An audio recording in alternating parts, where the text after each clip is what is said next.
जय जय रघुवीर समर्थ.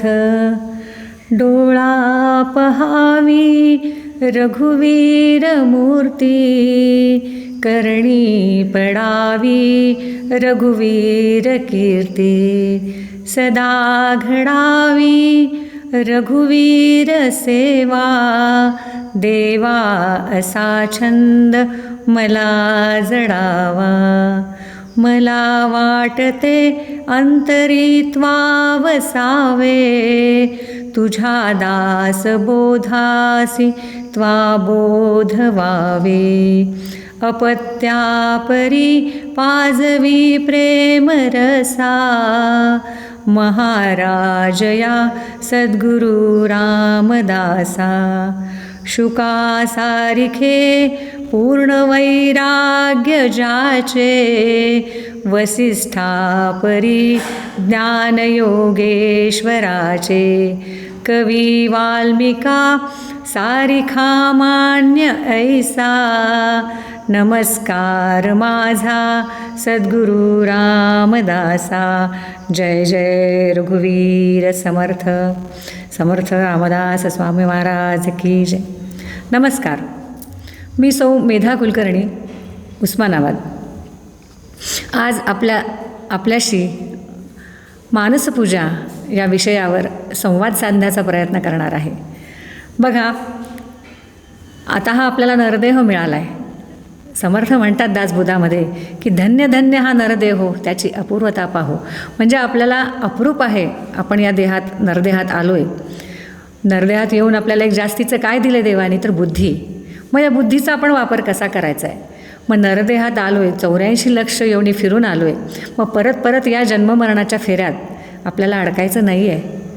मग हा संसाराचा भवसागर तरुण जाण्यासाठी आपल्याला काय करायचं आहे. मग आपली बुद्धी आहे ना शाबूत, विचार करायचा आहे आपल्याला. तर त्यात सगळ्यात सोपं असं आहे की आपल्याला परमार्थ करायचा आहे. मग आता हा परमार्थ करायचा आहे म्हणजे काय, तर देहबुद्धी ते आत्मबुद्धी हा जो आपल्याला प्रवास करायचा आहे ना, मग हा कसा करायचा आहे. मग आपल्याला मोक्षप्राप्ती करून घ्यायची आहे. म्हणजे पुनर्नचे जन्म पुनरपी मरणम हे नको आहे आपल्याला. मग आता मोक्षप्राप्तीसाठी काय करायचं आहे, तर मोक्षप्राप्तीसाठी जी काही साधनं आपल्या साधुसंतांनी ऋषीमुनींनी सांगितलेली आहेत, या सगळ्या साधनांमध्ये सगळ्यात सोपा आणि सहज प्राप्त होणारा मार्ग म्हणजे भक्तिमार्ग. आणि या मार्गामध्ये कसं आहे की काही साधनेचा अवडंबर नाही आहे, सामुग्री ही पाहिजे ती पाहिजे असा काही अट्टहास नाही आहे, किंवा कर्मकांडाचं स्तोम नाही आहे. कर्मकांड नाही, सामुग्रीचा अट्टहास नाही आहे, किंवा अरण्यात एकांतात जाऊन विजनवासात राहायचं तेही नाही आहे, उग्र तपश्चर्या पण नाही आहे. मग ह्या प्रपंचात राहून, ह्या संसारात राहून जे काही आपल्याला साध्य करता येईल असा हा भक्तिमार्ग आहे. भक्ती म्हणजे काय, तर भक्ती म्हणजे भगवंतावर केलेलं नितांत प्रेम, अशी व्याख्या आपण करू शकतो. पण नारदांनी भक्तिसूत्रामध्ये अतिशय सुंदर व्याख्या केलेली आहे. ती अशी बघा, त्वा सात्वस्मिन परमप्रेमरूपा. म्हणजे काय की भगवंतावर परमश्रद्धा, नितांत श्रद्धा म्हणजे भक्ती होय. अजून एक त्यांनी एक लक्षण सांगितलं की अमृत स्वरूपाचं. म्हणजे भक्ती कशी हवी आपल्याला, तर ती अमृतासारखी पाहिजे. आता अमृत म्हणजे कसं, अमृतासारखी ती रसाळ हवी, रटाळ नको. भक्ती रटाळ नको आहे, तर ती रसाळ पाहिजे, रसपूर्ण पाहिजे. त्याच्यामध्ये पूर्ण श्रद्धा ओतप्रोत भरलेली असली पाहिजे. आणि अमर म्हणजे काय, तर भक्ती कायम टिकणारी हवी. वरपांगी नको किंवा सिजनेबल नको. आलं काहीतरी की फक्त तेवढ्यापुरते हात जोडायचे, भक्ती करायची, परत सोडून द्यायची, असं नको. तर ती टिकणारी भक्ती हवी. मग हे दोन्ही अमरत्व आणि रसमयत्व हे अभिप्रेत आहे. आणि मग अशी भक्ती नारद आपल्याला सांगतात करायला. आणि नारदांनी ती भक्ती वाल्याकोळ्याला सांगितली, आणि वाल्याकोळ्याचे वाल्मिकी ऋषी झाले हे आपल्या सगळ्यांना ज्ञात आहे. मग अशी शाश्वत प्रेम करणारी किंवा शाश्वत आनंद प्राप्त करून देण्याचा मार्ग आपल्याला समर्थाने सुद्धा दासबोधामध्ये 4थ्या दशकामध्ये नवविधा भक्तीद्वारा सांगितलेला आहे. आता नवविधा भक्ती जे कोणी आपण सगळे दासबोध वाचक आहोत, त्यामुळे 4था दशक आपल्याला सगळ्यांना माहिती आहे की तो नवविधा भक्तीचा आहे. श्रवण, कीर्तन, नामस्मरण, पादसेवन, अर्चन, वंदन, दास्य, सख्य आणि आत्मनिवेदन या सगळ्यामध्ये अर्चन भक्ती ही 5व्या नंबरची भक्ती आहे. अर्चन म्हणजे काय, तर आपल्या उपास्य देवतेची पूजा करणं. मग याचंच नाव अर्चन. मग आता ती उपास्य देवतेची पूजा आपण दररोज करतो, शास्त्रोक्त पद्धतीने करतो. म्हणजे षोडशोपचारे 16 संस्कारांनी त्या देवाची पूजा करतो. की पहिल्यांदा आवाहन करतो, मग आसन देतो, मग पाद्यपूजा, अर्ध्य, आचमन, नंतर देवाला अगदी साग्रसंगीत स्नान घालतो पंचामृताचं पाण्याचं. त्याच्यानंतर स्वच्छ करून मग त्याला उत्तम वस्त्र नेसवतो, मग यज्ञोपवीत. म्हणजे हे सगळं षोडशोपचारे आपण पूजा करतो, धूप दीप नैवेद्य अर्पण करतो. आणि त्याच्यानंतर प्रदक्षिणा, साष्टांग नमस्कार, म्हणजे भक्तीने ओतप्रोत असं ते पूर्ण हा पूजेचा कार्यक्रम. म्हणजे त्याच्यामध्ये आपली श्रद्धा आणि भक्ती अतिशय महत्त्वाची आहे आणि ते आपण करतो. मग हे जर आपल्याला कधी जमलं नाही तर समर्थ म्हणतात, ऐसी पूजा न घडे बरवी तरी मानसपूजा करीत जावी, मानसपूजा अगत्य व्हावी परमेश्वराशी. आता हे नित्यकर्म आहे आपलं, पूजा करणं आपल्या प्रपंचातलं.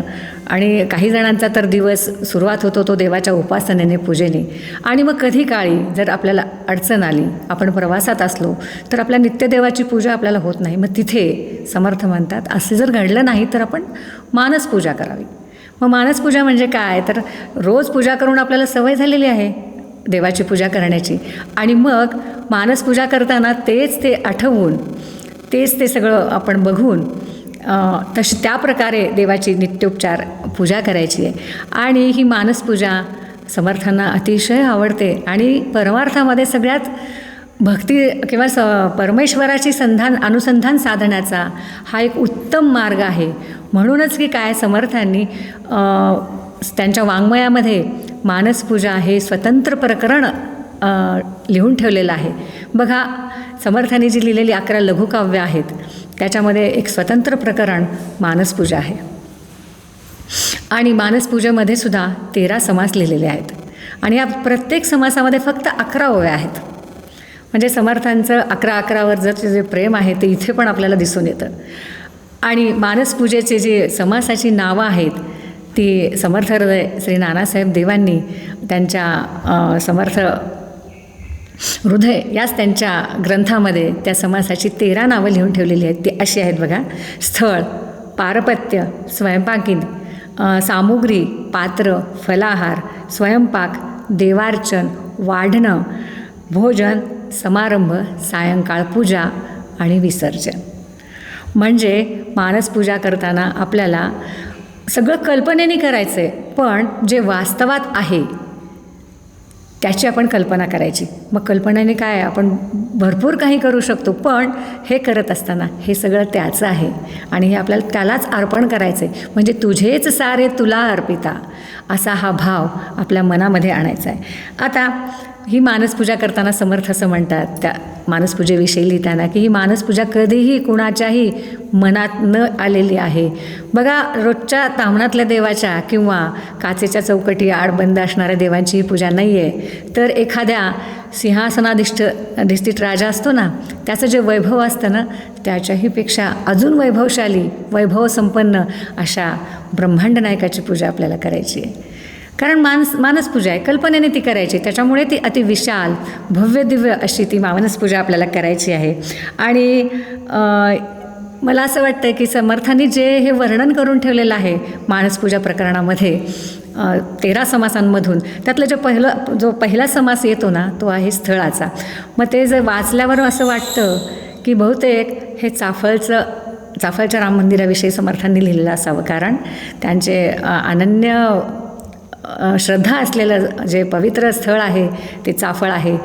प्रभू श्रीरामांचं मंदिर तिथे आहे आणि बहुतेक ती कल्पना करून समर्थांनी स्थळाचं वर्णन केलेलं असावं असं वाटतं. आता मानसपूजा याचा साधा अर्थ आहे की आपलं आराध्य दैवत आहे त्याची आपण मनोभावे पूजा करायची कल्पनेने. कारण आराध्य दैवतापर्यंत रोज आपण जाऊ शकत नाही, मग ते मनामध्ये स्थापन करायचं आहे. मग ते मन कसं असलं पाहिजे, तर ते शुद्ध असलं पाहिजे. मानसपूजा कल्पनेने करायची आहे, त्या ब्रह्मांड नायकाला आपल्या मनात बसवायचं आहे. आणि मग आता मानसपूजा म्हणजे ही सूक्ष्म पूजा आहे. एखाद्या मूर्तीची आपण जेव्हा पूजा करतो, आपल्या उपास्य देवताची रोज देवघरात बसून पूजा करतो, ती स्थूल रूपाची असते, कारण तिथे मूर्ती असतात आणि मूर्तीला स्नान घालणं वगैरे आपण अत्यंत श्रद्धेने करतो. तसं मनामधल्या आपल्या हृदयामध्ये आपल्या आराध्याची, मग सद्गुरू असतील, उपास्य दैवत असेल, त्याची स्थापना करायची आणि त्याची आपण पूजा करायची आहे. मग त्याच्यासाठी काय आहे की बघा, समर्थ म्हणतात की परब्रह्म किंवा सद्वस्तू ही सूक्ष्म आहे. मग तिची जर आपल्याला पूजा करायची असेल तर आपल्याला आपलं मन सूक्ष्म करावं लागेल. आणि मग मन सूक्ष्म करायचं तर आपल्याला आपल्या भोवतालचं सगळं, म्हणजे मानसपूजामध्ये इतकं आपलं सगळी कल्पना अशी भव्य दिव्य करायची की आपलं मन त्या हृदयातल्या परमेश्वराशिवाय दुसरीकडे कुठे भरकटता कामा नये. आणि ही सूक्ष्म पूजा करायची तर आपलं मनाची उन्मनी व्हायला पाहिजे. मनाची उन्मनी अवस्था साधली, पण ती नेमकी मनाची मन उन्मन करायचं म्हणजे काय, तर त्याच्यासाठीच ही मानसपूजा आहे. आणि या मानसपूजेमध्ये मन उन्मन होतं म्हणजे काय, तर ह्या सगळ्या दृश्य पसाऱ्यातून आपलं मन थोडं बाजूला जातं. म्हणजे हा प्रपंचाचा पसारा, रोजचं तेच, ह्याच्यातून थोडं आपलं मन काही वेळापुरतं वेगळीकडे जातं आणि या परब्रह्माकडे, त्याच्यामध्ये म्हणजे परमश्रेष्ठ जे परब्रह्म आहे अवतीभोवती आपल्या, जे सूक्ष्म रूपात आहे. मग मानसपूजेमध्ये आपलं मन सूक्ष्म केलं की आपोआप परब्रह्माशी आपल्याला एकरूपता साधता येते. आणि मानसपूजेचा जर आपण रोज सराव केला तर आपल्याला हे सूक्ष्माकडे जाण्याची किंवा सगुणाकडून निर्गुणाकडे जाण्याची जी ही पद्धत आहे किंवा जाण्यासाठीचा जो मार्ग आहे, तिथे आपल्याला अडचण पडत नाही. मग आपण जेव्हा सतत म्हणतो की देहबुद्धीकडून आत्मबुद्धीकडे आपल्याला जायचे, सगुणाकडून निर्गुणाकडे आपल्याला जायचे, त्याशिवाय मोक्ष प्राप्त होणार नाही. मग देहबुद्धी ते आत्मबुद्धी किंवा सगुणाकडून निर्गुणाकडे जायचे तर सुरुवातीला आपल्याला मनाला आवरायला पाहिजे. चंचल हे मन राम पायी लावा म्हणतात. मग आपलं हे चंचल मन आवरायचं कसं, तर त्याला सूक्ष्म करायचं. आणि त्याच्यासाठी मानसपूजा, गडावर आपण जेव्हा असतो तेव्हा गडावरचे जे भोपाळ्या काकड आरती होते तिथे बघा आपलं मन बाहेर भरकटतच नाही. आणि अगदी शेवटचा परमोच्च क्षण म्हणजे डोळ्यातनं धारा येतात की त्या मानसपूजेचं, म्हणजे त्या जे भोपाळ्याचं जे वर्णन आहे, रामाला पिवळं वस्त्र नेसवलं आहे, सर्वांगी सावळा आहे तो पिवळा, म्हणजे ते जे आपल्या समोर रामाची मूर्ती, म्हणजे हीच मानसपूजा आहे. मानसपूजा म्हणजे आहे तरी काय दुसरं, फक्त आपलं मन आवरून तिथे एकवटायचं आहे आणि त्या मनाला दुसरीकडे कुठे वळू द्यायचं नाही. ही आपल्याला मानसपूजा करायची आहे. आणि या मानसपूजेचा दुसरं समर्थांच्या दृष्टीने, समर्थ रोज रामाची मानसपूजा करत असतील. आणि हे जे चाफळचं वर्णन मी म्हणाले ते एवढ्यासाठी की समर्थांचा आराध्य प्रभू रामचंद्र आहे आणि मग त्यांची मानसपूजा तर समर्थांना करावीशीच वाटत असणार आहे. आणि मग समर्थांच्या मते की आपण जेव्हा ही मानसपूजा करतो तेव्हा आपल्या अंतरात्मा जागा होतो. आणि हा अंतरात्मा म्हणजेच समर्थांच्या मते थोरला देव आहे. आणि हा अंतरात्मा सगळीकडे परब्रह्मात भरून राहिलेला आहे. आणि मग हाच तो वैकुंठ राजा किंवा हाच समर्थांचा ब्रह्मांड नायक म्हणजे आपला अंतरात्मा आहे. आपल्याला देव शोधायला कुठेही जायची गरज नाही आहे, फक्त आपण त्या अंतरात्म्याला ओळखणं गरजेचं आहे.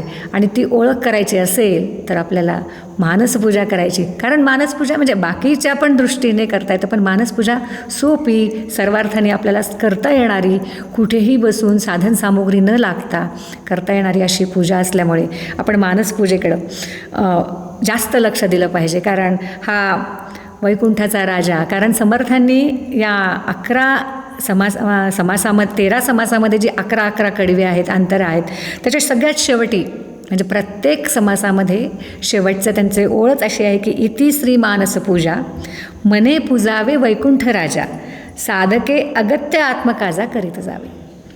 म्हणजे मानसपूजा कशी करायची तिची, तर आपल्या आत्मारामाला आपण पूजा करायची. आपल्या म्हणजे हा देवळात नाही तर तो आपल्या अंतरात आहे, तो फक्त आपल्याला शोधता आला पाहिजे आणि त्याची मानसपूजा करायची. आता ही मानसपूजा म्हणजे परमात्म्यापर्यंत पोहोचण्याची ज्या काही साधना आहेत सांगितलेल्या त्या साधनेपैकी एक साधना आहे. आणि मग त्यामुळे आपण ती पूजा कशी करायची, तर ती म्हणजे हा साधनेचा भाग असल्यामुळं प्रत्येकाच्या अधिकारानुसार तो भाग येतो. मग ज्याचा जसा अधिकार त्याला तशी मानसपूजा साधली जाते. मग सगुणाकडून निर्गुणाकडे जाणं हे काही सोपं नाही आहे. समर्थ आपल्याला सोपं करून सांगतात किंवा मोक्षाप्रत जाण्यासाठी, अधिष्ठान भगवंताचा आपल्याला लाभण्यासाठी सोप्यात सोपा मार्ग, कारण कलियुगामध्ये नामसाधना सगळ्यात सोपी. मग त्याच्यात अजून सोपं काय आहे तर मानसपूजा.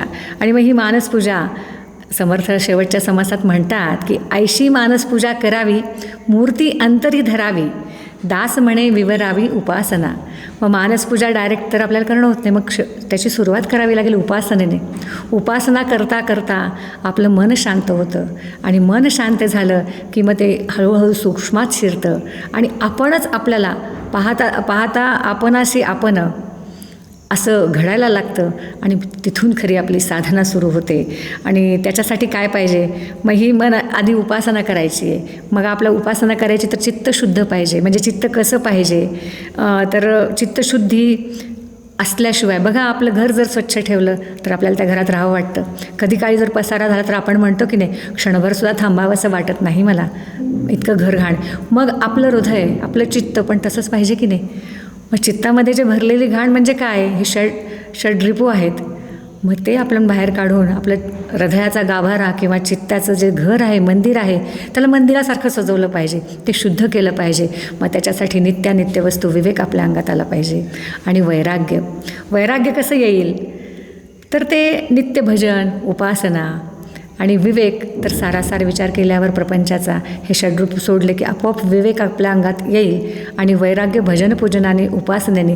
वैराग्य म्हणजे काय तर थोडी दृश्याविषयीची विरक्ती, मग ती आपल्यात बांधली तरच आपण मानसपूजेला तत्पर होऊ किंवा आपला देह तयार होईल. सुरुवातीला आपल्याला स्थूल म्हणजे आपलं देह तयार केला पाहिजे की आपल्याला मानसपूजा करायची आहे. आणि त्याच्यासाठी सुरुवात पहिली पायरी की आपलं चित्त शुद्ध करणं आहे. मग ह्याची शुद्ध चित्ताची जर आपल्याला सवय झाली तर बघा, हे जर षड्रिपू आपल्याला बाहेर काढता आले चित्तातून तर आपलं वागणं आमूलाग्र बदलेल. आणि समर्थांना हेच अपेक्षित आहे की सर्वाभूती दया, शांती, क्षमा हे जर आपल्या मनात, मग चित्त रिकामं तर नाही राहणार. मग जेव्हा हे अवगुण जातील तेव्हा उत्तम गुण आपोआप आपल्यामध्ये येतील आणि मग असा साधक तयार होईल जो समर्थांना अभिप्रेत आहे. मग आता मानसपूजा करायची आहे म्हणजे काय करायचं तर कल्पनेने करायचं आहे ना आपल्याला. मानसपूजा म्हणजे मनाने ठरवलेली पूजा. मग कल्पनेने जर आपल्याला ती पूजा करायची तर आपण कशाला शॉर्टकट का मारायचा. किंवा स्थूल पूजेमध्ये रोज काही कमी असलं तर अक्षतां समर्पयामी असं म्हणतो आपण. एखाद्या वेळेस काही कमी असलं तर आपण अक्षतेवर भागवतो. पण मानसपूजा करायला भागवाभागवीचं कामच नाही आहे ना. मग जेव्हा आपल्याला मानसपूजा करायची तेव्हा सगळी अशी भव्य दिव्य केली पाहिजे आपण मानसपूजा. अगदी त्याच उद्देशाने समर्थ अर्चन भक्तीमध्ये म्हणतात, मने भगवंतास पूजावे, मने भगवंतास पूजावे, कल्पून सर्वही अर्पावे, मानसपूजेचे जाणावे लक्षण ऐसे. म्हणजे मनाने भगवंताची पूजा करायची तर कल्पनेनेच सगळं अर्पायचं. मग कल्पनेने काय काय अर्पायचं आहे, जे जे आपण असं पाहिजे ते कल्पून पाहिजे. येणे प्रकारे की जे मानसपूजा म्हणजे आपल्याला जे असं मिळत नाही नित्य याच्यामध्ये ते आपण सगळं कल्पनेने आणायचं आहे. मग कधी कमळाची फुलं असतील, अजून कधी असेल पंचपक्वान्नाचं नैवेद्य असेल, सुवर्णाचं सिंहासन असेल, हे सगळं आपण कल्पनेने. काय हो, कल्पनाच कल्पना. आपलं मन कसं आहे, जेवढ्या कल्पनेच्या राज्यात रमू त्याला ते रमतं, पण आपण चांगल्या कल्पना करायच्या आहेत. मग आपल्या मानसपूजेसाठी येणाऱ्या परमश्रेष्ठ वैकुंठ नायकाला बसण्यासाठी सुवर्णाचं सिंहासन आणायचे, त्याला पूजा करायला चांदीचे गंगाळ आणायची, हरकत काय आहे. म्हणजे अशी ही मानसपूजा जर आपल्याला जमली ना तर आपल्याला भक्तिमार्गातली सर्वोत्कृष्ट साधना जमली असं समजू. आता समर्थांनी या मानसपूजेचे 13 समास निर्माण केलेले आहेत. तर आपण एकेका समासाचा थोडा थोडा अर्थ बघूया. सर्वात सुरुवातीचा जो समास आहे तो स्थळ निरूपण आहे. आता मी म्हटलं की हे स्थळाचं जे समास, त्याच्या ज्या 11 ओव्या आहेत, 11 श्लोक आहेत, ते जे वाचले की असं वाटतं अरे हे ना चाफळचं त्या काळचं वर्णन असावं. कारण समर्थ चाफळमध्ये रामाची पूजा बांधायचे. आणि मग ते स्थळाचं कसं वर्णन केलं समर्थांनी की संगीत स्थळे पवित्रे, तिकट्या ओळंबे सूत्रे, निमती विस्तीर्ण स्वतंत्रे उपसाहित्याची. म्हणजे पहिल्याच समासात समर्थांनी आपला जो परमेश्वर आहे, ब्रह्मांड नायक आहे, त्याचं वास्तव्य असलेलं मंदिर कसं असावं याचं वर्णन केलेलं आहे. मग त्यांनी संगीत स्थळे पवित्रे असं लिहिलेलं आहे. आता तिथे बघा समर्थांनी ह्या समासामध्ये जे वर्णन केलेलं आहे म्हणजे अगदी सौंदर्यदृष्टी त्यांची दिसून येते की पाण्याचं नियोजन केलेलं आहे, ते मंदिर बांधलेलं कसं असलं पाहिजे, इवन तिथे बसायला काय काय असलं पाहिजे, म्हणजे इतकं बारीक सारीक गोष्टींचं वर्णन आहे. त्याच्यावरून त्या वैभवाची आणि समर्थांच्या सौंदर्यदृष्टीची आपल्याला कल्पना येते आणि असं वाटतं की हे सगळं कल्पनेने करायचं तर का असं भव्य दिव्य करू नये. आपण काही ठिकाणी बघतो बघा की चित्रात जसं आपण बघतो तसं वर्णन आहे या समासामध्ये, की अशी सुरुवातच केली आहे त्यांनी की संगीत स्थळे पवित्रे. आता संगीत म्हणजे आपल्या डोळ्यासमोर येतो तो नृत्य, वादन किंवा गायन हा विषय, पण इथे समर्थानात ते अभिप्रेत नाही आहेत. इथे संगीत स्थळे म्हणजे संगीत म्हणजे यथायोग्य, म्हणजे पाहिजे तेवढंच पाहिजे, तितकंच, जास्त नाही कमी नाही. आपण म्हणतो बघा की आज मी साग्र संगीत जेवण बनवलं होतं. साग्र संगीत म्हणजे काय की जे पाहिजे ते जेवढं पाहिजे तेवढंच. मग हे साग्र संगीत यातला संगीत तो शब्द त्यांना अभिप्रेत आहे, म्हणजे यथायोग्य. बांधकामसुद्धा अगदी चौकोनी तर चौकोनीच, कुठेही दगड आडवा तिडवा नाही गेला पाहिजे, म्हणजे एवढं ते काटेकोर. म्हणजे माझ्या देवाला बसायला मंदिर पाहिजे तर ते असंच पाहिजे. आपण कसं आपल्याला एखादा कपडा वगैरे घ्यायचा असला किंवा ड्रेस घ्यायचा असला तर त्याची फिटिंग बघतो. इकडे सैल नाही झाला पाहिजे, घट्ट नाही झाला पाहिजे, लांब नाही झाला पाहिजे. तसं समर्थ म्हणतात की आपल्या मंदिरात, देवाला ज्या मंदिरात वास्तव्य करायचे ते मंदिर पण कसं असलं पाहिजे की अतिशय सुबक सुंदर. मग त्या वास्तू कशा असल्या पाहिजेत की म्हणजे त्या आता ते तिकट्या ओळंब्या जे आहे त्याच्यामध्ये वर्णन आहे ते सगळे जुन्या काळचे हत्यारं आहेत किंवा त्या बांधकामाचं ते साहित्य आहे. मग ते ओळंबा म्हणजे दोरी असते खाली, असं जड काहीतरी असतं, ते धरून आपण जर भिंतीवर असं सोडलं तर ते भिंत एका रेषेत त्या विटकाम असतं. ते बघण्यासाठी म्हणजे जशी फुटपट्टी आपण वापरतो रेषा, तसं ते ओळंबा असतो. म्हणजे समर्थांना अभिप्रेत आहे की माझ्या देवाचं मंदिर आहे ते इतकं व्यवस्थित असलं पाहिजे. मग त्यासाठी ते वापर केलेल्या वस्तूंचं नाव लिहिलेले आहेत. आणि त्या स्थळाचं वर्णन, त्या मंदिराचं वर्णन काय सांगावं.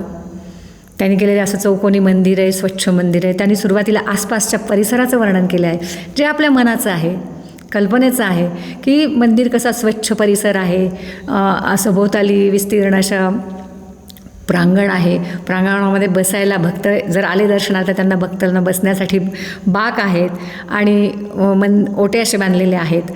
त्याच्यानंतर मंदिरामध्ये सडा संमार्जन करून सुंदर अशा रांगोळ्या लेखलेल्या आहेत. नुसतं डोळ्यासमोर ही कल्पना आहे ना, किती सुरेख. म्हणजे हे सगळं कल्पनेचं आहे पण इतकं सुंदर आहे की मानसपूजेमध्ये हेच अपेक्षित आहे आपल्याला की ते स्थळ कसं असलं पाहिजे. की त्यांनी म्हणजे इतकं बारीक सारीक वर्णन केलेलं आहे की मंदिरातनं सांडपाण्याची व्यवस्था केलेली आहे त्यांनी, समर्थांनी. आलेल्या भक्तांना पाय धुवायसाठी वेगळीकडे त्यांनी पाण्याची रचना नियोजन करून ठेवलेलं आहे. जागोजागी पिण्याच्या पाण्याची व्यवस्था केली, म्हणजे आपल्यासाठी येणाऱ्या भक्तांना सुद्धा कुठेही त्रास होता कामा नये. कारण ते मनाने श्रद्धेने आपल्याकडे येत आहेत तर त्यांचं मनसुद्धा तसं पवित्र असलं पाहिजे आणि ते जपण्यासाठी समर्थांनी या स्थळाचं नियोजन करायला सांगितलेलं आहे किंवा केलेलं आहे. अगदी विस्तीर्ण अशा बागा आहेत की जिथे फुलं फळं डवरलेली आहेत. प्रचंड असे विस्तीर्ण तलाव आहेत सांडपाण्याची आणि राहण्यासाठी ओऱ्या. म्हणजे हे सगळे जुने शब्द आहेत. ओऱ्या, तळघरे, म्हणजे समर्थांचं शब्दसाहित्य म्हणजे वाखाणण्यासारखं आहे. आणि त्या शब्दसाहित्यामधून आपल्यालासुद्धा नवीन नवीन शब्द आणि शब्दांचे अर्थ उलगडत जातात. तिथे त्यांनी सांगितले की अंगणं आहेत, गोपुरं आहेत, शिखरं आहेत, सुंदर सुंदरसे, आणि प्रत्येकाला उंबरठे बसवलेले आहेत. हे अगदी कारण हे उंबरठे आपल्यासुद्धा मनाच्या गाभाराला उंबरठा असला पाहिजे. देवालयाचे उंबरठे एवढ्यासाठी की तिथून बाहेरून कोणी जंगली श्वापदं येऊ नयेत, बाहेरचं अपवित्र काहीमध्ये येऊ नये. आपल्या मनात जिथे आपल्याला भगवंत ठेवायचं आहे मग त्या मनाला पण उंबरठा असला पाहिजे की बाहेरचे षड्रिपू आपल्या त्या मनाच्या उंबऱ्यामध्ये, त्या मनाच्या देव्हाऱ्याच्या उंबऱ्यात येता कामा नयेत. असं हे स्थळाचं वर्णन. आणि वेगवेगळ्या प्रकारच्या दीपमाळा त्या देवालयाच्या समोर आहेत. आणि आतल्या गर्भगृहाचं जे वर्णन समर्थांनी केलं की सुबक अशा आता ब्रह्मांड नायकाची मूर्ती, मग तिथे आपण मनाने कल्पू शकतो. श्रीराम असतील, श्री विष्णू असतील, आपलं आराध्य, त्याच्या मूर्ती आहेत. समोर शिळा आहेत, तिथं पंचपक्वानाच्या नैवेद्य ठेवायची जागा आहे. बाहेर आलं की बाजूला दीपमाळा आहेत. सुंदर सुबक अशी रांगोळी काढलेली आहे, शेजारी पुष्करणी आहे, पाण्याची तल, म्हणजे असं अप्रतिम वर्णन आहे जे की आपण फक्त सिनेमामध्ये किंवा एखाद्या चलचित्रामध्ये ते पाहू शकतो. आणि असं वर्णन त्यांनी स्थळाचं केलं आहे. म्हणजे आसपासची निसर्ग संपत्ती, पाणी याचा योग्य वापर, योग्य नियोजन जर केलं तर ते ब्रह्मांड नायकाला पण आवडणार आहे. आणि असं आपण सुद्धा नियोजन केलं पाहिजे असं समर्थांना सुचवायचं असेल या मानसपूजेतून. आणि मानसपूजा करताना हे सगळं समर्थांना जे अभिप्रेत आहे ह्या स्थळाचं, मग ते मंदिर स्थळ असेल तर त्याप्रमाणेही आपण निर्माण करून अशी जी आपण मानसपूजा करतो ह्या स्थळाची सुद्धा, मंदिराची सुद्धा. बघा, अर्चन भक्तीमध्ये हेच आहे. आपल्याला त्या मंदिरात जाऊन बसता येत नाही ना देवासमोर, मग आपण मंदिराचं सुशोभीकरण केलं पाहिजे. मंदिराचा रंग कुठेतरी गेला आहे तर तो आपल्या घराचं जसं आहे तसंच आपण मंदिराचं समजलं पाहिजे. मग जिथे कुठे काही अडचण आहे, कमी तिथे मी, ही जर भूमिका आपण ठेवली, मग मंदिराच्या कधी पायऱ्या झाडण्याचा प्रसंग असेल, कधी मंदिर पुसण्याचा प्रसंग असेल, कधी देवार्चन करण्याचा, म्हणजे कुठल्याही कामाची आपण सवय ठेवली असेल, असं जर आपण अर्चन केलं ते स्थूल, तर तसंच सूक्ष्म मनातही मानसपूजा करताना त्या ब्रह्मांड नायकाचं अर्चन करायचं आहे. आणि मग त्याला सगळं अर्पण करताना सुद्धा आता कसं आहे, हे सगळं करणं म्हणजे भगवंताची पूजा आहे. आपण जे हे करतो, म्हणजे आता ज्यांनी ते स्थळ वर्णन केलेलं आहे, पुष्पवाटिका, फुलं, म्हणजे प्रत्येकात आपण भगवंत बघायला शिकलं पाहिजे. आणि कुठलंही काम भगवंताची पूजा केली पाहिजे तर ते उत्कट आणि भव्य होतं. आणि याच्यापेक्षा कुठलंही काम करताना ते त्याचं आहे हे समजून आपण काम केलं पाहिजे. म्हणजे रघुनाथ स्मरोनी कार्य करावे तो ते तात्काळ सिद्धीच पावे, पण करता राम असावे. म्हणजे इथे आपला अहंकार, आपला मीपणा हा बाजूला करायला समर्थ सांगतात. मानसपूजा करताना तर महत्त्वाचं आहे की तो अहंकार त्यात आपल्या गाभाऱ्याच्या चौकटीच्या पासून 4 हात लांब ठेवला पाहिजे आपण. आणि तो हृदयाचा जो गाभारा आहे, जे मंदिर आहे, जिथे आपल्याला आपला ब्रह्मांड नायकाची पूजा करायची, तो असा स्वच्छ, अहंकार विरहित आणि षड्रूप विरहित जर केला, मग होईल की तुझेच सारे तुला अर्पायचे. मग अशी ही ब्रह्मांड नायकाची पूजा करताना पहिल्या समासात समर्थांनी स्थळाचं वर्णन केलं आहे. त्याच्यानंतरचा दुसरा समास येतो तो पारपत्य. आता इथं पारपत्य म्हणजे देखरेख करणारा, व्यवस्थापक. म्हणजे समर्थांनी या 11 समासात 13 समासातून आपल्याला किती जगण्याचं एक सुंदर असं मार्गदर्शन केलेलं आहे की तिथे आपल्याला काय करायचं आहे. समर्थ म्हणतात की ही जी व्यवस्था बघणारा जो व्यवस्थापक आहे, जो आता व्यवस्थापक म्हणूया त्याला, मॅनेजर, तर तो कसा असला पाहिजे. म्हणजे ह्या पूर्ण आता ह्या स्थळाचं वर्णन झालं, इथं सुंदर सुबक मंदिर आहे, मग त्याची व्यवस्था पण तशीच असली पाहिजे. मग तो असणारा व्यवस्थापक कसा असला पाहिजे, म्हणजे अंत आपण कसं असलं पाहिजे. तर समर्थ म्हणतात की धीर उदार सुंदर दक्ष व्युत्पन्न चतुर सकळ प्रयत्नी तत्पर अत्याधरे. म्हणजे तो मंदिराची व्यवस्था पाहण्यासाठी गुणवान व्यवस्थापक तर पाहिजेच आपल्याला, पण तो कसा असला पाहिजे, धीराचा असला पाहिजे. म्हणजे हे सगळे आपल्या देह आणि तो व्यवस्थापक हे सगळं असं एकमेकाला जोडून रूपक केलेलं आहे समर्थांनी. मग हा व्यवस्थापक कसा पाहिजे, तर त्याच्या अंगामध्ये सहनशीलता असली पाहिजे. कारण मंदिरात येणारे अनेक प्रकारचे भक्त असतात. मग या सगळ्यांना सांभाळून घेणारा म्हणजे सहनशीलता त्याच्या अंगामध्ये असली पाहिजे. औदार्य, सुंदरपणा, सावधपणा, विद्वत्ता, चातुर्य, दूरदृष्टी आणि दीर्घ स्वप्न, हे एवढे गुण त्या व्यवस्थापकात असले पाहिजे. मग ह्या देहाची व्यवस्था बघणारा, कारण कसं आहे, समर्थांनी दासबोधातल्या पहिल्या दशकात जे वर्णन केलं आहे की नरदेह कसा असला पाहिजे परमार्थ करण्यासाठी, तर तो असा अपंग, पांगळा, आंधळा असून नाही चालत, तर तो व्यवस्थित असला पाहिजे. आपण सुद्धा म्हणतो की नाही की सुखे मरण देगा देवा, किंवा जेवढे काही श्वास आहेत ते संपेपर्यंत माझं मला व्यवस्थित ठेव, हे मागणं म्हणजेच आपल्या या मंदिराची स्वच्छता राखण्यासाठी व्यवस्थापन करणं. मग अंतरात्म्याची पूजा करायची त्या मानसपूजेमध्ये, तर हा व्यवस्थापक अतिशय चतुर असला पाहिजे, चांगला असला पाहिजे, सुंदर असला पाहिजे. मग त्यांनी त्या मंदिराचं त्याची जी वर्णन केलेलं आहे, तर एवढं सगळं असून आता आज आपण बघतो मॅनेजर किंवा व्यवस्थापक म्हटलं की त्यांच्या अंगात एक वेगळी गुर्मी म्हणजे अहंकार असतो, तर त्या अहंकाराचा सुरुवातीला आपण लय केलं पाहिजे. मग व्यवस्थापक इतकं सगळं त्याच्या हातामध्ये सगळे अधिकार असले तरीही तो तेवढा विनय संपन्न असला पाहिजे. आणि मग त्यांनी काय आणि हे नुसतं विनय संपन्न नाही तर त्याच्यामध्ये विरक्त आणि वैराग्य, म्हणजे विरक्ती पण असली पाहिजे, वैराग्य पण असलं पाहिजे. आणि मग मी पण भगवंताचा दास आहे अशी त्याची भूमिका असतेच आहे व्यवस्थापकाची. तशी आपले व्यवस्थापन करताना हे सगळं त्याचं आहे, म्हणजे हा देह पण आहे तो त्याचा आहे आणि त्याचा फक्त मी दास आहे अशी भूमिका आपली असली पाहिजे. मग हे व्यवस्थापक कसे असले पाहिजे तर सारासार विचार करणारे असले पाहिजेत, एकाग्र चित्तानं. मग राजकारण असेल, मग ते राजकारण करताना तिथे विवेक असला पाहिजे.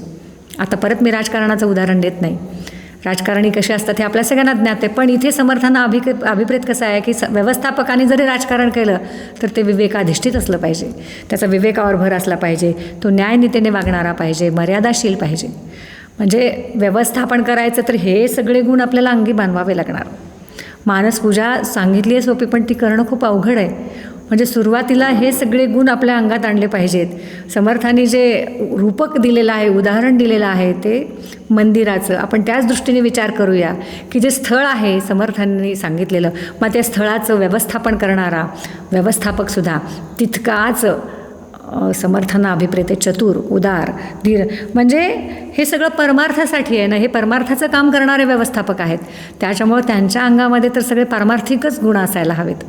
असा हा पारपत्याचा समास आहे. म्हणजे आपलं स्वतःच्या कल्याणासाठी मनापासून त्या वैकुंठ नायकाची आपण पूजा करायची आहे आणि आपल्याला जे साध्य करायचं आहे ते त्या मानसपूजेतून आपल्याला साध्य करायचं आहे. याच्यानंतरचा तिसरा समास जो समर्थांनी सांगितलेला आहे तो आहे स्वयंपाकिनी.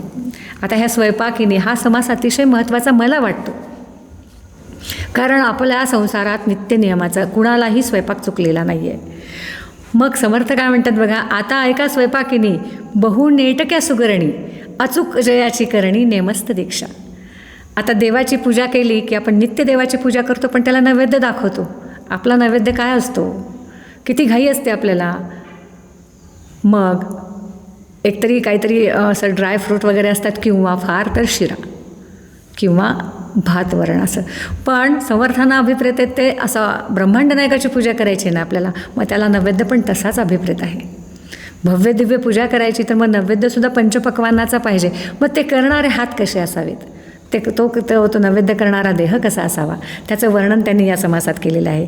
की नैवेद्य आणि त्या बनवणाऱ्या स्वयंपाकिनीसुद्धा कशा असल्या पाहिजे. समर्थ म्हणतात त्या स्वयंपाकिनी अतिशय बहुनेटक्या सुगरणी अचूक जयाची करणी नेमस्त दीक्षा. म्हणजे स्वयंपाकिनी पण कशा असल्या पाहिजेत की नेटक्या सुगरणीनी सुगरणपणाने स्वयंपाक करणारा. आणि त्यांनी उपमा दिली आहे की अन्नपूर्णा, म्हणजे उमा आणि रमा यांचं त्यांच्यामध्ये विलक्षण हे योग असला पाहिजे की अन्नपूर्णेसारखा त्यांचा स्वयंपाक पाहिजे. आणि आता आपण जर बघायला गेलो तर स्वयंपाक आपण फक्त बाहेर स्वयंपाक म्हणजे जेवण करतो, जेवण आणि स्वयंपाक बनवताना त्यांचं चित्त शुद्ध असलं पाहिजे. बाह्यशुद्धी तर महत्त्वाची आहेच आहे, कारण स्वच्छता, समर्थांना स्वच्छता खूप अभिप्रेत आहे. मग ही स्वच्छता तर आहेच आहे. म्हणजे त्या स्वयंपाकिनी दृढनिश्चय आहेत, शक्ती आणि युक्तीचे प्रयोग करणारे आहेत. म्हणजे शुचिर्भूतता हा त्यांचा पहिला गुण आहे की त्या नेटक्या स्वच्छ होऊन आलेल्या आहेत. आणि मनाची शुद्धता बघा, आपण म्हणजे बऱ्याच वेळा ऐकतो किंवा ते आपण करूनही बघतो की जेव्हा आपण स्वयंपाक करतो नित्याचा, तेव्हा जर आपण नामस्मरण करत जर स्वयंपाक केला तर त्या नामस्मरणाची गोडी त्या अन्नामध्ये उतरते असं म्हणतात. आणि तामस वृत्तीने एखाद्या दिवशी चिडचिडीने स्वयंपाक केला तर नक्कीच तिथे काहीतरी कमी जास्त होतं. नंतर आपल्याला शेरे ऐकून घ्यावे लागतात, आज हे कमी ते कमी. त्याचं कारण आपल्याला लक्षात येतं, हो आज माझ्याकडून असं झालं. मग इथे समर्थांनी स्वयंपाकिनीचं वर्णन केलं की त्यांचं चित्त पण अतिशय शुद्ध, म्हणजे नामस्मरण करत. आपण जेव्हा बाहेर आता जेवायला जातो हॉटेलमध्ये तेव्हा वेगवेगळ्या पदार्थांची ऑर्डर करतो, पण कधी आपण त्या स्वयंपाकघरात डोकावतो का? त्या स्वयंपाकघराला किचन असं नाव दिलेलं असते, स्वयंपाकघर असं म्हणतच नाहीत. मग तिथे जर जाऊन आपण जर डोकावलं तर नंतर आपल्याला इच्छाच होणार नाही हे खाण्याची.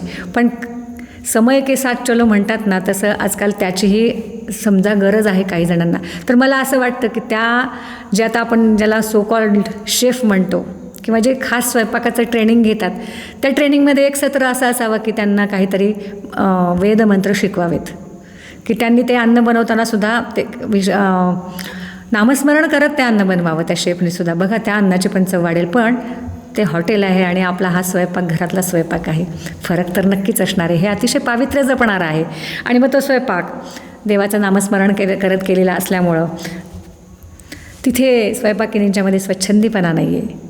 नेटकं यथायोग्य जेवढं पाहिजे तेवढंच प्रत्येक पदार्थाला. आणि त्यानं कितीतरी पदार्थ बनवायचेत. मग प्रत्येकाला तेवढा वेळ, कारण स्वयंपाक बनवायलासुद्धा काही मुदत दिलेली आहे. त्या ठराविक वेळातच स्वयंपाक बनवायचा आहे. म्हणजे कार्यक्षमता, त्यांची कार्यक्षमता खूप चांगली आहे, सुदृढ आहेत. आणि भगवंताचं नामस्मरण करत स्वयंपाक करणाऱ्या असं हे उत्तम स्वादिष्ट जर भोजन त्यांनी स्वयंपाकिनीने बनवलं. आणि म्हणजे अमृतामध्ये आता कसं आहे, भगवंताचं नाम घेणं म्हणजे अमृतरस तिथं पाझरतो आहे. आणि सात्विकतेने रसाळ आणि अमृता स्वरूपा भक्ती जी आहे, रसाळ आणि अमृतमय असं जे भोजन बनतं आहे ते आपल्या वैकुंठ राजासाठी बनतं आहे, ब्रह्मांड नायकासाठी बनतं आहे. मग हा स्वयंपाक ब्रह्मांड नायक बघतो आहे. मग हा स्वयंपाक तो बनवला, त्याच्या वासानेच आपले प्राण तृप्त होत आहेत. ते तो स्वयंपाक केलेला बघून आपले डोळे तृप्त होत आहेत. आणि नुसता वासाने नाकाची तृप्तता म्हणजे तृप्तता होते. मग खाणं तर ते खूप समाधान आहे. मग असं भोजन मग ते ग्रहण करणारे कोण आहेत, तर वैकुंठ नायक आहेत, प्रभू श्रीराम आहेत, ब्रह्मांड नायक आहेत. मग ते रुचकर होणारच ना. मग ते रुचकर भोजन बनवण्यासाठी त्या स्वयंपाकिनी कशा असल्या पाहिजेत, अंतर्बाह्य शुचिर्भूतता समर्थांना अपेक्षित आहेत. म्हणजे परत तिथे आपले षड्रिपू. आणि आपण बघतो जेव्हा आपण एखाद्या प्रसादाचं जेवण करतो किंवा भांडाऱ्याचा प्रसाद किती रुचकर लागतो, आपण म्हणतो सुद्धा.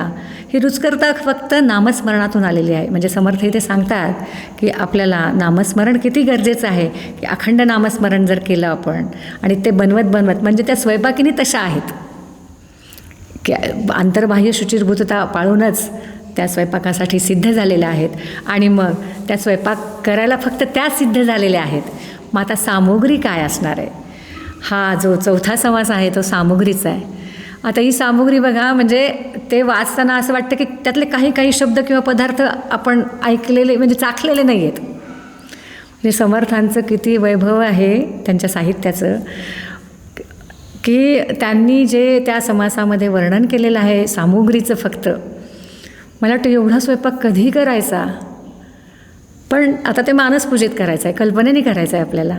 त्यामुळे समर्थ म्हणतात की नाना प्रकारच्या काचऱ्या, सांड्या, कुरवड्या, उसऱ्या, कोशिंबिरीच्या सामुग्र्या नाना जिनसी. आता ह्या काचऱ्या, मला फक्त बटाट्याच्या काचऱ्या एवढंच म्हणजे आपल्याला सामान्यपणे एवढंच लक्षात येतं. पण समर्थांनी वेगवेगळ्या प्रकारच्या काचऱ्या असं लिहिलं आहे. मग कुरड्या, पापड्या, सांडगे, म्हणजे अतिशय वर्णन ऐकूनच तोंडाला पाणी सुटावं. इतकं सुरेख वर्णन त्या समासामध्ये सामुग्रीचं आहे. म्हणजे सिद्धता, स्वयंपाकाची सिद्धता कशी करावी, मग परमात्मा आपल्या हृदयात वसवायचा आहे तर त्याच्यासाठी काय काय आपण केलं पाहिजे हे समर्थांनी यायचं आहे. आता तो जो समास आहे का ह्याचा सामुग्री गोळा करण्याचा किंवा सामुग्रीचा, इथे मला आमच्या मराठवाड्यामध्ये महालक्ष्मीचा जो स्वयंपाक करतात तर त्याच्यासाठी अशीच सामुग्री आम्हाला गोळा करावी लागते. म्हणजे जे अगदी सीझनमध्ये मिळतं ते तर आणावंच लागतं. म्हणजे तो एक भाव आहे, ती परमेश्वराप्रती असणारी अनन्य निष्ठा आहे. आणि त्या निष्ठेने आपल्याला, त्या श्रद्धेने आपल्याला हे करायलाच भाग पडतं. नाही, माझ्या देवाला आज जेवायला घालायचं ना, माझी लक्ष्मी आज जेवणार आहे ना, मग मी किती प्रसन्नतेने तो स्वयंपाक केला पाहिजे. मग त्याच्यासाठी मला तिथे स्वयंपाकाला लागल्यावर इकडे जायचं नाही आहे. म्हणजे ते एक चौकोन आखलेला आहे, त्या चौकोनाच्या बाहेर जाऊन मला नाही चालणार. मग तिथे आधी सगळ्या सामुग्रीची सिद्धता मला केली पाहिजे. मग त्याच्यासाठी धडपड, म्हणजे आपल्याला किती भगवंत मिळवणं सोपं नाही आहे. मग त्याच्यासाठी आपल्याला काय काय करावं लागतं आहे. मग तसं त्या स्वयंपाकिनीसाठी काय वर्णन केलं आहे, म्हणजे जे की मलासुद्धा त्या काही शब्दांचा अर्थ नाही कळत. म्हणजे जे आत्ता मिळतं आहे बाजारात ती फळं माहिती, ती साधन सामुग्री माहिती, पण समर्थांनी इतकं वर्णन बारीक सारीक केलेलं आहे. आता ते कळके म्हणजे बांबूचा कोंब हे शोधायला लागतं. सेवगमुळे म्हणजे शेवग्याच्या शेंगा, म्हणजे हिरव्या पालेभाज्या, फळभाज्या, अशी सगळी सामुग्री आधी त्यांनी सिद्धता केली आहे स्वयंपाकाची. म्हणजे ज्या स्वयंपाकीने स्वयंपाक करणार आहेत त्यांना द्यायला सामुग्री काय काय पाहिजे, कणिक, सोजी, इतके बारीक सारीक वर्णन समर्थांनी या समासात केलेलं आहे. तांदूळ कसा पाहिजे, तर म्हणजे आपला ब्रह्मांड नायक जेवणार आहे तर असं तसं करून नाही चालणार, तर तो बारीक सुवासिक तांदूळ आणला पाहिजे. म्हणजे काय कल्पना आहे समर्थांची बघा. म्हणजे खरोखरच हे सगळं अनुभवतो आम्ही महालक्ष्मीच्या स्वयंपाकामध्ये. आत्ताच ते म्हणजे भाद्रपद महिन्यात येणाऱ्या लक्ष्मीसाठी. मग तिथे आपली भावना हीच असते की माझ्या लक्ष्मीला द्यायचं आहे तर मला सगळं उत्तम उत्तम द्यायचं आहे. मग माझा ब्रह्मांड नायक, माझा अंतरात्मा माझ्या अंतरात येणार आहे, तर मला माझ्या देहाकडून, माझ्या मनाकडून जे उत्तमात उत्तम द्यायचं आहे ते मला दिलं पाहिजे. अगदी त्यांनी इतके पदार्थाचं वर्णन केलेलं आहे. मी थोडंसं सांगते आपल्याला की सांडगे आणलेले आहेत, मिरकूट आहे, डांगराचं कूट आहे, परत सुरण शिजवून ठेवलेलं आहे, वेगवेगळे मोरांबे, मोरावळे बनवलेले आहेत. लोणच्यासाठी त्यांनी आलं, लिंबू, मिरच्या सगळी सिद्धता केलेली आहे. फळभाज्यांसाठी सगळी वांगी, गाजरं, मेथ आणलेले आहेत.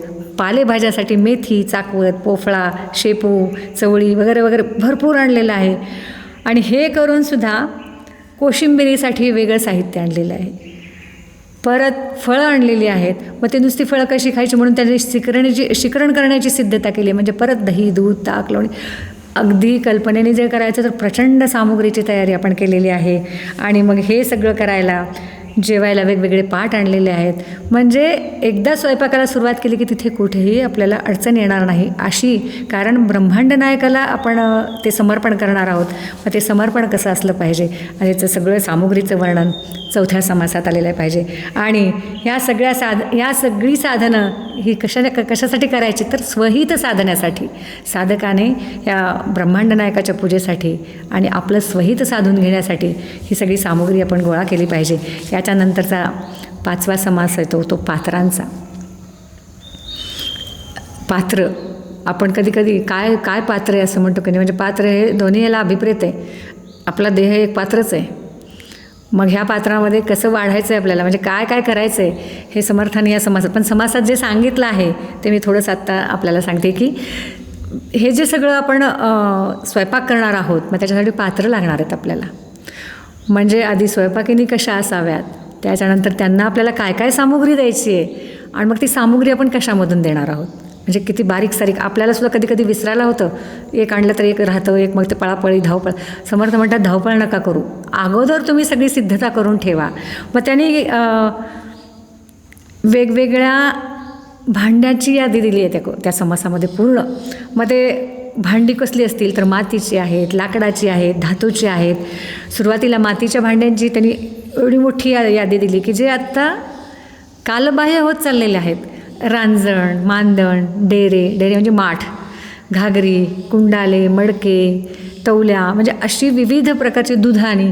आता तर मला वाटतं हे प्रकार सगळे कालबाह्य झालेले आहेत. पण मातीच्या आता परत अजून मातीचा प्रयोग स्वयंपाकघरात वाढतो आहे मातीच्या भांड्यांचा. आणि 300-400 वर्षापूर्वी समर्थाने ते केलेलं आहे.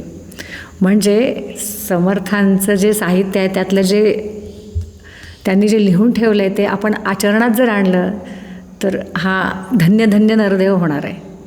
मग याच्यासाठी त्यांनी हे साहित्य करून ठेवलं आहे, फक्त आपल्याला ते वाचून आचरणात आणायचं आहे. मग त्या मातीच्या भांड्यांनंतर मातीच्या भांड्यामधलं दूध, खरोखर ते दूध अतिशय सुंदर तापतो. म्हणजे ते मी अनुभवलेलं आहे की मातीच्या त्याला काहीतरी दुधाणे म्हणतात. ते अगदी जमिनीतच ते हे करून ठेवलेलं असते. नुसत्या कोळशावर ते तापवलं जातं. मग असं समर्थानं म्हणजे जे चांगलं आहे ते आपल्याला परमात्म्याला द्यायचं आहे. गडबडीत ह्याच्यावर गॅसवर स्टोववर तापवून ते दूध त्याचं लगेच नैवेद्य करून नाही दाखवायचं आहे आपल्याला. मग अशी ही भांडी आहेत. मग आताच्या काळातले ते पण त्यांनी सांगितले. हंडे मोठे मोठे, घागरी, चरव्या, तपेली, धातूंच्या कळशा ज्याच्यामध्ये पाणी साठवायचे, पळी, पाट. आणि हे सगळं शिजवण्यासाठी त्यांनी गॅस नाही तर चुलीचं हे सांगितलेलं की अग्नी म्हणजे लाकडाचा अग्नीवर आपल्याला तो स्वयंपाक करायचा आहे. त्याच्यासाठी त्याची पण सिद्धता केलेली आहे. आता चूलसुद्धा कालबाह्य होत चाललेली आहे. चूल आणि परत त्यांनी आवेलं हे पण सांगितलं. आता आवेलं म्हणजे काय हा प्रश्न पडेल की चुलीचाच एक आयताकृती मातीचा एक चौकोनी हे केलेला असतो, त्याच्यामध्ये कोरून चूल तयार करतात आणि त्याच्यामध्ये एका साईडला असं भुयारासारखं कोरून तिथे आविलं तयार करतात. आणि म्हणजे चुलीला लागणारा वरच्या पदार्थाला शिजण्यासाठी लागणारा अग्नी आणि तो जास्त होऊ नये, मग तो जास्त झालेला अग्नी असा डायव्हर्ट होऊन त्या आविल्यातून पलीकडे जावा आणि तिथे त्याच्यावर एखादा पदार्थ शिजावा, अशी त्या चुलीची रचना असते. मग ही चूल, आवेलं म्हणजे हे सगळं सिद्ध करून ठेवलेलं आहे त्यांनी. आणि बाहेरसुद्धा पाणी तापवण्यासाठी मोठ्या मोठ्या स्वयंपाकासाठी चर खोदलेले आहेत मातीचे. आणि जी लाकडं म्हणजे लाकूड तोडून नव्हे वृक्षाचं, तर जे वृक्ष जुनाट झालेले आहेत, ज्यांची लाकडं आपोआप पडलेले म्हणजे निसर्गाचं सुद्धा जपणूक करून जे जे जुनं आहे ते त्याचा वापर करून ते आपल्याला पाणी तापवायचं आहे. म्हणजे अशी ही रचना समर्थांची आहे. आणि याच्यासाठी ही सामुग्री तयार आहे, पात्र तयार आहेत. आणि आता स्वयंपाकानेसुद्धा शुचिर्भूत होऊन तन आणि मनाने, इथे फक्त मनाची शुचिर्भूत खूप महत्त्वाची आहे, आणि तन मनाने शुचिर्भूत होऊन त्या स्वयंपाकासाठी सिद्ध झालेल्या आहेत. आणि पाणी वगैरे म्हणजे सगळं बारीक सारीक पाणीसुद्धा गाळून घेतलेलं आहे. म्हणजे हे भगवंताच्या नैवेद्यासाठी करायचं आहे आपल्याला. मग जे जे भगवंतासाठी करायचं आहे तर ते चांगलं करायचं आहे. समर्थ म्हणतात म्हणजे भगवंत कुठे कुठे शोधायचा आहे, तर जे जे भेटे भूत त्यासी मानी जे भगवंत. म्हणजे आपल्याला सुद्धा ह्याच्यामध्ये जे जे भेटतील ते चांगलं समजून त्याच्यासाठी चांगलंच करायचं आहे. आपली जी मनाचा एक कोतेपणा असतो की कोणी चांगलं असेल तर त्याला चांगला खाद्यपदार्थ द्यायचा, कोणी असत असेल तर ते ठेवणीतलं काढून द्यायचं. असं न करता सर्व चराचरामध्ये भगवंत बघायचा आहे आणि त्याच्यासाठी ही सिद्धता करायची आहे आपल्याला. त्याच्यानंतरचा समास येतो 6वा, तो फलाहार. समर्थाची योजना खूप छान आहे. आपल्या रोजच्या जीवनात आपण काय काय करतो ते समर्थाने सगळं नेटकपणाने मांडलेलं आहे. आता फलाहार म्हणजे काय, तर सकाळची न्याहारी ज्याला आपण ब्रेकफास्ट म्हणतो, पण तो आहार कसा असला पाहिजे. आता तिथे आता एक दृश्य समोर आणा डोळ्याच्या, कारण मानसपूजा आहे. तिथे स्वयंपाक सुरू आहे. स्वयंपाकिनींनी स्वयंपाकाला सुरुवात केलेली आहे. त्या व्यवस्थापकाने सगळं साहित्य, सामुग्री, पात्र सगळं सिद्ध करून स्वयंपाकिनींच्या स्वाधीन केलेलं आहे. आता स्वयंपाक मार्गी लागला आहे. पण आता हे आयोजक म्हणजे अधिकारी हे पण स्नान वगैरे करून आलेले आहेत, देवदर्शन करून. देवालासुद्धा सकाळचा काकडा आरती झालेली आहे. मग आता त्याला पण देवालासुद्धा भूक लागलेली असेल ना, मग त्याला न्याहारी म्हणजे सकाळचा नैवेद्य तो फलाहार आहे, फळाचा नैवेद्य आहे. आणि मग देवदर्शन करून तो नैवेद्य अर्पण करून त्याचा प्रसाद म्हणून आपण तो फलाहार घ्यायचा आहे. आणि मग फलाहार म्हणजे काय, नुसतं ते देवाचं आणलं आणि आपण खाल्लं आहे असं नाही, तर येणारे जे धर्मशाळेमध्ये भक्त आहेत, जे गरीब आहेत, त्यांनासुद्धा पंक्तीला घेऊन बसायचं आहे आपण. आणि हा शुद्ध फलाहार. आता ह्या फलाहाराचं वर्णन परत केलं आहे. भरपूर दूध आहे, रुचकर ताक आहे आणि वेगवेगळे असे द्रोण फळांच्या रसाने भरून ठेवले, शुद्ध सात्विक रस. आता हा रस कुठला असेल तर फक्त भक्तीचा आहे आणि तो आपल्याला अकंठ प्यायचा आहे. मग हा रस म्हणजे फलाहार आहे. म्हणजे आता थोडं घ्या, स्वयंपाकाला थोडा उशीर आहे तर तोपर्यंत आपल्याला थांबायचं आहे. मग त्याच्यात तो फलाहार करायचा आहे, त्याच्यासाठी पाणी भरून ठेवलेलं. नंतर तो फलाहार केल्यानंतर पाणी लागणार. जो जेवतो त्याला पाण्याची गरज असते, जो खातो त्याला पाणी लागतं, म्हणून सुगंधित पाण्याने सुद्धा पेले भरून ठेवले. म्हणजे इतकं बारीक सारीक वर्णन समर्थांनी केलेलं आहे. आणि सांगायचा अर्थ असा की फक्त नैवेद्य स्वयंपाकाचंच नाही दाखवायचं, तर जे काही आपण करतो म्हणजे सकाळी ब्रेकफास्ट करतो तर त्याचाही नैवेद्य आपल्या देवापुढे आपल्या आत्मारामाला दाखवलाच पाहिजे. आमच्याकडे एक जुनी पद्धत आहे बघा. माझं म्हणजे आता थोडं वैयक्तिक होते पण सांगायचा मोह आवरत नाही की एकत्र कुटुंब पद्धतीमध्ये हे पाहायला मिळते की माझ्याकडे माझ्या आजी सासूबाई असायच्या, त्या सांगायच्या मला की कुठलाही पदार्थ फक्त जेवणच नाही, माझ्याकडे रोज फक्त धुतवस्त्राने स्वयंपाक होतो, पण तो सगळा स्वयंपाक आधी देवापुढे ठेवतात, म्हणजे ताटामध्ये अर्थात. आणि त्याचा मला प्रश्न पडायचा, माझ्या माहेरी वैष्णव कडक ते 16 ओळं पाळणारे आणि हा इथे साधाच, कारण हे वारकरी पंथाचे. मग ते सासरे माझे सांगायचे की आपण जे खातो ते त्याच्या दयेने खातो, त्याच्या दृष्टी त्याची आपल्यावर चांगली आहे, त्याच्यामुळं आपलं भाग्य आहे की आपण हे खातोय आज, म्हणजे हे सगळं त्याचं आहे. आणि इदम न मम ही भावना आपल्यामध्ये आली पाहिजे, म्हणून तो नैवेद्य देवाला. मग तो नैवेद्य ठीक आहे, पण घरामध्ये नंतर जो शिरा बनतो किंवा दुपारच्या वेळेस काहीतरी खायला बनतं, मला असं वाटायचं आपण जेवण केल्यावर परत नैवेद्य कसा दाखवायचा. पण माझ्या आजी सासूबाई म्हणायच्या की तुम्ही जे जे घरात बनवता ते आधी वाटीत भरून देवापुढे ठेवलं पाहिजे, म्हणजे आधी तो खाईल, मग ते त्याचा म्हणजे त्याचा प्रसाद म्हणून जो आपण ग्रहण करू त्याच्याने आपली चित्तशुद्धी तर होणारच आहे. कारण हे मी केलं आहे, हे माझं आहे, म्हणजे मी कमवलं आहे हा भाव आपल्या मनात राहणार नाही. मी शिजवलं आहे, मी बनवलं आहे, मी केलं आहे किंवा मी कमवलं आहे, अरे आपण काय देणारा तो आहे, मग हे त्याचंच आहे, फक्त विश्वस्त वृत्तीने आपण हे करतो आहे. इदम न मम हे माझं नाही आहे, पण त्याचं मी हे सांभाळतो आहे ना म्हणून मला तो देतो आहे, ही भावना त्या नैवेद्याच्या मागची आहे. आणि मग नुसता स्वयंपाकाचाच नैवेद्य का, तर फराळाचा, म्हणजे जे जे आपण खातो त्याचा सगळा नैवेद्य भगवंताला अर्पण करायचा आहे आणि मग त्याचा तो प्रसाद म्हणून आपण ग्रहण करायचं आहे. ही त्याच्या मागची उदात्त भावना समर्थाने आपल्याला सांगितले. मग याच्यामध्ये काय कमी होईल आपलं की मी माझं अहंकार हा कमी व्हायला, हा लयाला जायला मदत होणार आहे आणि मग त्याच्यानेच आपली मानसपूजा सिद्ध होणार आहे, साध्य होणार आहे. त्याच्यानंतरचा सगळ्यात महत्त्वाचा म्हणजे मला महत्त्वाचा वाटणारा असा समास आहे तो 7वा स्वयंपाकाचा. जसं स्वयंपाकीनी महत्त्वाच्या तसं स्वयंपाकही महत्त्वाचाच. मग तो स्वयंपाक समर्थांनी या स्वयंपाकाचं वर्णन केलं आहे. आता जे आपण करतो तेच की म्हणजे स्वच्छता हा सगळ्यात मोठा महत्त्वाचा मुद्दा, की सगळ्या भाज्या निवडल्या आहेत, धुतल्या आहेत, तांदूळ धुवून घेतलेत वगैरे, म्हणजे सगळ्या स्वयंपाकाची जी तयारी आहे ती सगळी स्वच्छ केलेली आहे. आता स्वयंपाक करताना स्वच्छ करणं म्हणजे ते सामुग्री स्वच्छ आहे, पण आपल्या मनाचं काय? मन चंगा तू काटवट में गंगा म्हणतात की नाही. मग हे मन शुचिरभूत केलं पाहिजे. मग मन शुचिरभूत कसं करायचं आहे, तर त्याच्यासाठी सगळ्यात सुंदर गोष्ट नामस्मरण, भगवंताचं भजन. स्वयंपाक करताना आपल्या मनात वेगवेगळे विकार येता कामा नये. आपलं मन, आता मी इथं बसले, माझं मन कुठेतरी भरकटत असतं, तर असं व्हायला नको आहे. मग ते मन, आणि होतंच तसं, मन चंचल आहे, त्याला आपण नाही आवरू शकत. मग ते आवरण्यासाठीच्या तर ह्या पायऱ्या आहेत भक्तीच्या. म्हणून तर समर्थ म्हणतात की शांत मनाने स्वयंपाक करायचा, तर तो होत नाही ना तुमच्याच्याने. मग एखादं स्तोत्र सुरुवात करा. स्तोत्र जेव्हा आपण मोठ्याने म्हणतो तेव्हा तो उच्चार करताना बरोबर आपलं मन फक्त त्या उच्चाराकडे लागलेलं असतं. आणि मग तो शब्दोच्चार जेव्हा जेव्हा चालू होतो तेव्हा तेव्हा आपलं मन बरोबर एकत्र येतो आणि छान नादमय सुंदर ह्याच्यामध्ये स्वयंपाक तयार होतो. मग स्वयंपाक कसा केला पाहिजे, तर तो शांत मनानं केला पाहिजे. आपलं लक्ष पूर्ण त्या स्वयंपाकावर केंद्रित केलं पाहिजे. म्हणजे कुठलंही काम करताना हे शांत मनाने करावंच, पण विशेषतः स्वयंपाक, कारण तो आपल्या ब्रह्मांड नायकाला द्यायचा आहे.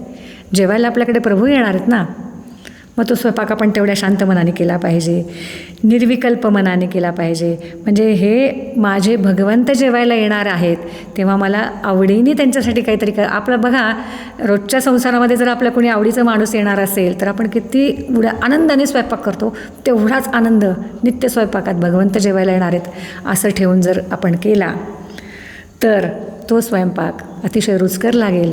आणि तेच भगवंत तर आवडीने खातील, पण त्याचा प्रसाद ग्रहण करणारे सुद्धा चांगल्या मनाने केलेला स्वयंपाक त्यांच्या पण अंगी लागेल ना. मग ते पण म्हणतील अरे वा स्वयंपाक छान झाला आहे.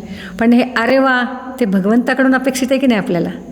म्हणून स्वयंपाक करताना सुद्धा स्वच्छ मनाने, निरीच्छ मनाने फक्त भगवंताचं नामस्मरण, भजन, उपासना, स्तोत्र, गायन, म्हणजे शांत संगीतामध्ये रमून आपल्याला स्वयंपाक करायचा आहे. आणि असा निर्विकल्प घाई गडबड न करता केलेला स्वयंपाक तो भगवंताच्या चरणी अर्पण करायचा आहे, त्या ब्रह्मांड नायकाच्या चरणी अर्पण करायचा आहे. आणि इदम न मम, हे सगळं तुझं आहे रे, मग तू त्याच्याबरोबर मलाही सांभाळणार आहेस की नाही, असं म्हणून तो त्याला अर्पण करायचा आहे. आणि याच्यानंतरचा जो सगळ्यात महत्त्वाचा समास येतो, आता खरं तर सगळेच महत्त्वाचे समास आहेत, कारण ते सगळे आपण त्याची तुलना आपल्या देहाशी करतो आहे, प्रत्येकाची मानसपूजा आहे, कल्पनेने करतो आहे, तर मग ते सगळं महत्त्वाचं आहे. याच्यानंतरचा देवतार्चन हा समास आहे 8वा.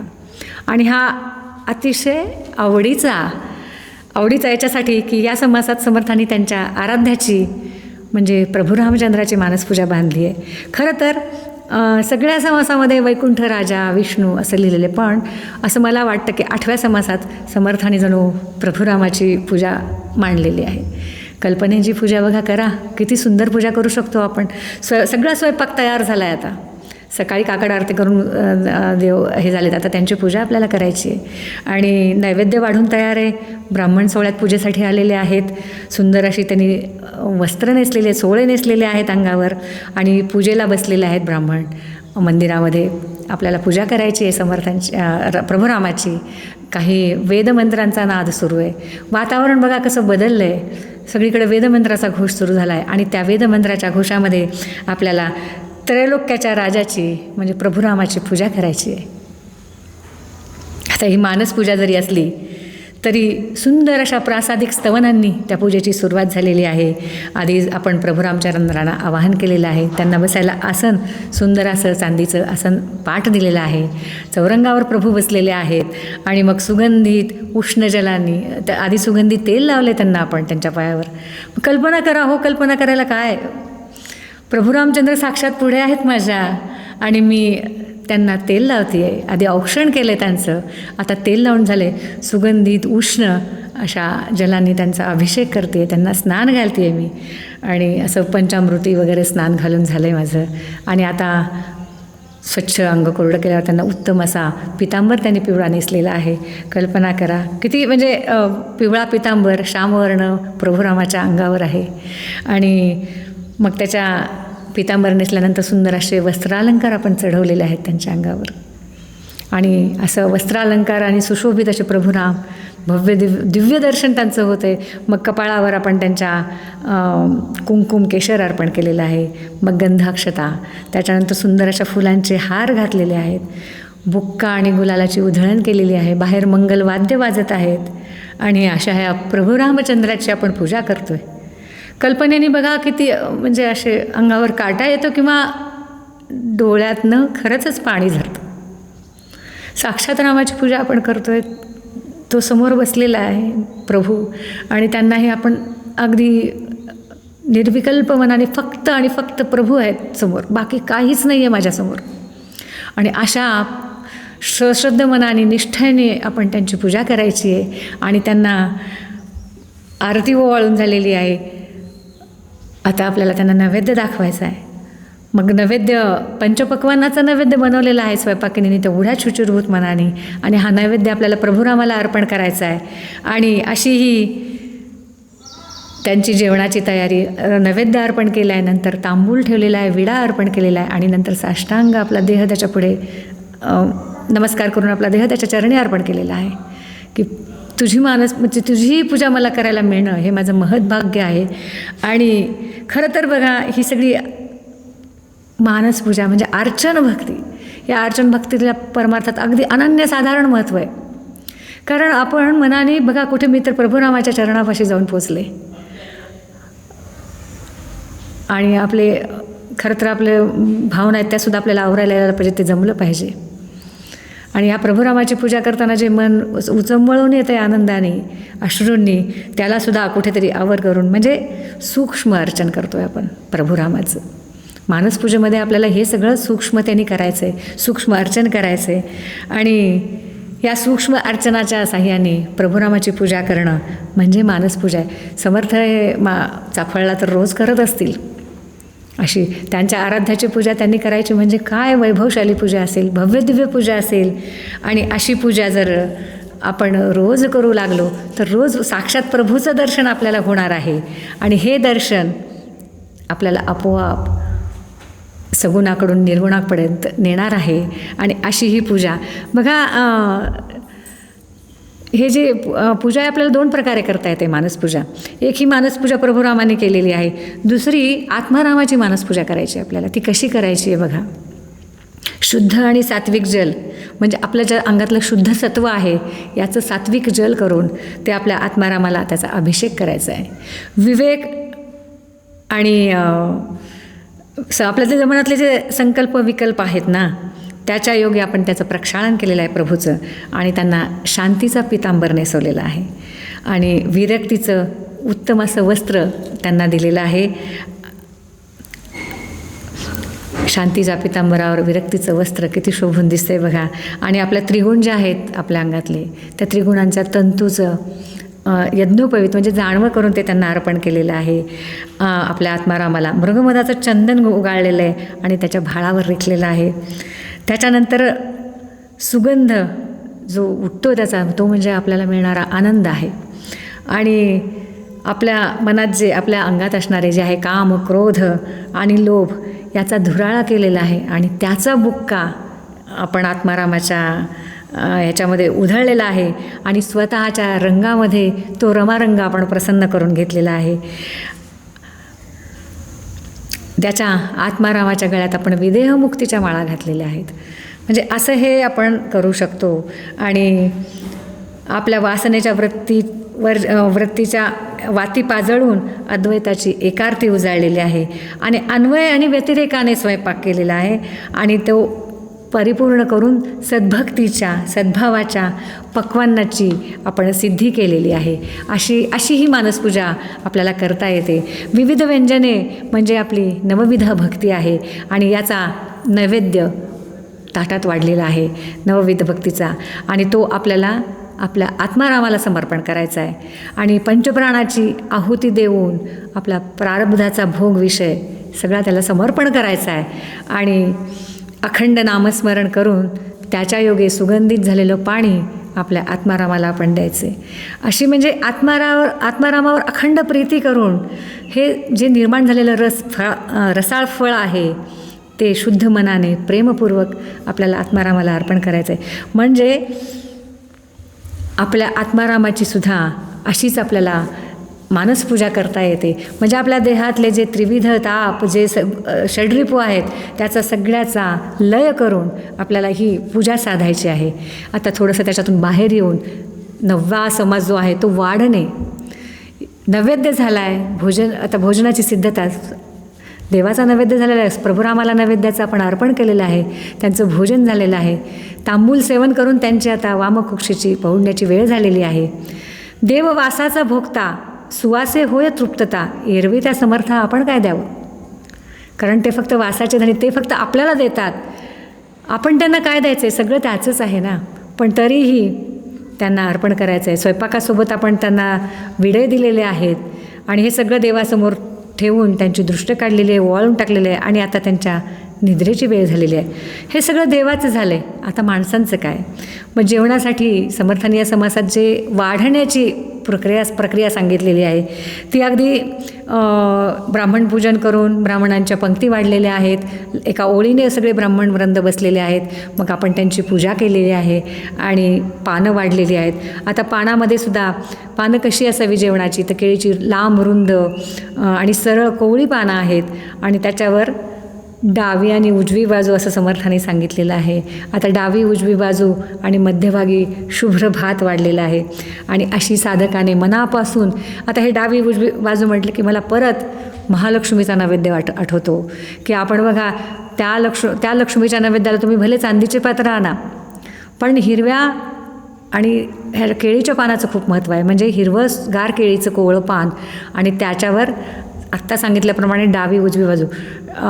आपल्या उजव्या बाजूला सगळ्या कोशिंबिरी असतात, त्या वेगवेगळ्या रंगाच्या असतात बघा. कोशिंबिरीचे कलर दही घातल्यामुळे काही पांढऱ्या असतात, काही पिवळ्या असतात, पंचामृत असतं चॉकलेटी कलरचं. त्याच्यानंतर येते ते भाज्याची बाजू. त्या भाज्यामध्ये हिरव्या पालेभाज्या असतात, फळभाज्या वेगळ्या रंगाच्या असतात आणि भाताचे प्रकार. म्हणजे सगळ्या रंगांची तिथे उधळण झालेली असते त्या ताटांवर. म्हणजे आपले सगळे रंग भक्तीचे, विरक्तीचे हे सगळे त्या पानामध्ये असतात. अशा सुंदर वाढण्याची पद्धत समर्थाने सांगितलेली आहे ती 9व्या समासामध्ये. त्याच्यानंतरचा जो येतो की 10वा समास येतो तो भोजनाचा. आता समर्थाने सांगितले की देवाचं भोजन झालं आहे तो तर वासाचा भोगता आहे, पण जी सजीव आहेत, कारण आपल्याला जे सगळ्यामध्ये आपण भगवंत बघतोय ना, मग त्या सगळ्यांची पण तृप्तता आपण केली पाहिजे. मग जे वाढले ना, वाढायचं काम आता भोजन म्हणजे जेवायचे, मग सुरुवातीला सुद्धा भगवंताचा नामघोषच केला पाहिजे. हे तुझं अन्न आहे, तू दिल्यामुळं आम्ही खातोय, याची आपल्याला जाण कायम ठेवायची की हे सगळं भगवंताचं आहे. आणि भगवंताची नामस्मरण करून सुरुवातीचा श्लोक म्हणून भगवंताच्या जयघोषात आपल्याला जेवणाची, आपल्याकडं पण पद्धत आहे बघा, श्लोक म्हणल्याशिवाय आपण जेवणाची सुरुवात करत नाही, कारण त्याला स्मरूनच आपल्याला सगळं करायचं आहे. आणि अशी ही भोजनं पण झालेली आहेत. आणि त्याच्यानंतरचा जो समारंभ आहे भोजनानंतरचा साहजिकच तांबूल सेवन. म्हणजे ब्राह्मणांनासुद्धा, येणाऱ्या अतिथींनासुद्धा, अभ्यागतांनासुद्धा आपण तांबूल द्यायचं आहे. मग त्या तांबूलाचं म्हणजे विड्यांचं वर्णन परत समर्थाने असं केलेलं आहे की 13 गुणी विडा. मग आपले पण सगळे गुण आपल्याला अवगुण त्यागायचे आहेत आणि उत्तम गुणाचा विडा करून अर्पण करायचा आहे. मग त्याच्यासाठी त्यांनी सुपारी, काच, चुना, पत्री, लवंगा ह्या सगळ्यांची लिस्ट दिलेली आहे. असा सुंदर विडा करून आपल्याला ब्राह्मणांना, अतिथींना अर्पण करायचं आहे. आता बघा हे सगळं होता सायंकाळ होते. मग ब्राह्मणांना तृप्त केले, म्हणजे असे ब्राह्मणं जेवणी तृप्त झाले, मग त्यांना विडा दक्षिणा देऊन बोलवायचे. आणि असं करता करता संध्याकाळ झाला. आता परत संध्याकाळच्या पूजेची तयारी समर्थांनी केलेली आहे. म्हणजे 12व्या समासात सायंकाळच्या पूजेचं वर्णन आले आहे. सायंकाळच्या पूजेचं वर्णन म्हणजे कसं आहे बघा, ठिकठिकाणी मंदिरामध्ये बैठका घातलेल्या आहेत आणि सायंकाळ म्हणजे बघा धड दिवस नसतो, दिवसाचा उजेड नसतो आणि रात्रीचा अंधार नसतो, असा मध्य समय असतो तो. आणि मग त्या समयाला अनुसरून अशा मंदिरामधल्या समया उजळलेल्या आहेत आणि त्याच्याबरोबर कंदील, दिवट्या, मशाली याचा पण उजेड सगळीकडे पसरलेला आहे. आणि सायंकाळच्या पूजेसाठी आपण सगळे भक्त देवाच्या द्वारी निघालेले आहोत. सगळी सिद्धता झालेली आहे आणि मंदिरातले सेवक हातामध्ये काठी घेऊन उभे आहेत. नाना प्रकारची वाद्य, परत पूजेच्या तयारीसाठी फुलं आणलेली आहेत. साग्र संगीत, परत आपल्या आराध्याची पूजा चालू आहे. मंत्रपुष्पांजली चालू आहे. ब्राह्मण पूजा करून बाहेर आलेले आहेत आणि आता देवाचे पडदे बाजूला केल्यावर आपल्याला जे देवाचं भव्य दिव्य रूप दिसतं आहे भगवंताचं, हे या सगळ्या दिवसभराच्या पूजेमुळे, आपल्या दिवसभराच्या परिश्रमामुळे भगवंतसुद्धा अगदी समाधान पावलेले आहेत आणि त्या छोट्याशा दिव्याच्या लुकलुकत्या पणत्यांच्या प्रकाशामध्ये भगवंत असे त्यांचं ते पूर्ण मूर्त्या उजळून निघालेल्या आहेत. तसं आपल्या ह्या आत्मारामाच्या पूजेमुळं आपला देह आपोआपच उजळून निघणार आहे. पण तशी पूजा आपल्याला साधता आली पाहिजे. या वैकुंठ राजाची पूजा जशी समर्थांनी करायला सांगितलेली आहे तशी आपल्या आत्मारामाची पूजा ही मानस पूजा करायची आहे. तशी आपल्याला जर साधता आली तर मंदिर जसं उजळून निघतं तसा हा आपला नरदेह आपला पवित्र होणार आहे.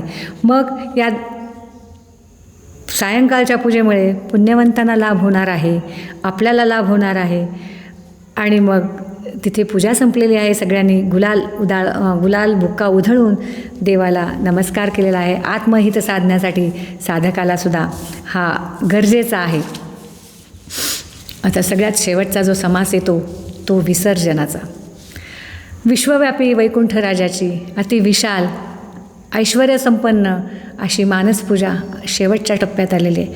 बघा, आपण सकाळच्या काकड आरतीपासून पूजेला सुरुवात केलेली आहे. स्वयंपाक, सिद्धता सगळं प्रसन्न मनाने आपले सगळे षड्रूपू बाजूला सारून देहाचे सगळे अवगुण त्यागून उत्तम गुणाने आणि निष्ठेने श्रद्धेने आपण मानसपूजा केलेली आहे. त्याला आता विसर्जन हे या समासाचं नाव आहे. पण आपल्याला विसर्जन नाही करायचं, हे विसर्जन वेगळं आहे. आपल्याला त्या देवाला, त्या वैकुंठ नायकाला आपल्या हृदयामध्ये विश्रांती द्यायची आहे. किती सुंदर कल्पना आहे. आपण विसर्जन करतो पार्थिवाचं, आपल्या ह्या देहाचं कधीतरी विसर्जन होणारच आहे. पण जो आपला अंतरात्मा आहे त्याला जागा द्यायची. म्हणून आत्ता जो देह आहे त्या गाभाऱ्यामध्ये आपल्याला त्या देवाच्या मूर्तीला बसवायचं आहे आणि ऐसी मानस पूजा करावी, मूर्ती अंतरी धरावी, दास म्हणे विवरावी उपासना. सायंपूजा झाली आहे. भक्तगण सगळे ताल स्वरबद्ध. आता बघा, सगळीकडेच पद्धत आहे की जेव्हा सायंकाळची पूजा होते तेव्हा बाहेर बसून काही भगवंताचं गुणगान असतं, भजनं रचलेली असतात. अगदी देवाच्या पालख्या निघालेल्या आहेत आणि पुढे भक्तगण आनंदाने भजनं गात आहेत. ही भक्तमंडळी पालखीसह देवळाभोवती प्रदक्षिणा करते आहे आणि सुखी निद्रा घ्या नारायणा अशी देवाला प्रार्थना करतात. आजही आपण खेड्यापाड्यातून, ग्रामीण भागातून बघतो की दिवसभर शेतामध्ये राबणारे जे हात असतात, कष्ट करणारा जो देह असतो त्याला क्षणिक विश्रांती लागते. सुखाची विश्रांती त्यांना कुठे मिळते तर ते संध्याकाळी देवळात एकत्र येतात आणि भगवंताचं सामुदायिक रीतीने नामस्मरण करतात. दिवसभर थकलेला जीव ह्या नामस्मरणाने सुखावतो. मग असा हा सुखावलेला जीव परत दुसऱ्या दिवशी कामाला तयार होतो. कारण हा देह आला तर काम करणं तर भाग आहे, नुसतं नामस्मरणात रंगून कसं चालेल. मग ह्या कष्टकऱ्यांना सायंकाळचं भजन अतिशय उत्साह किंवा ऊर्जा देऊन जातं. तसं इथे आता देवाची भजनं गाऊन शेजारती चालू झालेली, त्याची पालखी निघून परत आता देवांना आपण शयनगृहात त्यांना विश्रांती घेण्यासाठी दिव्याच्या ज्योती मंद केलेल्या आहेत आणि शेजारती घेऊन त्यांना हळूच त्यांचा दरवाजा लावून घेतलेला आहे. अशी मानसपूजा आपण आपल्या आराध्याची केली पाहिजे, सद्गुरूची केली पाहिजे.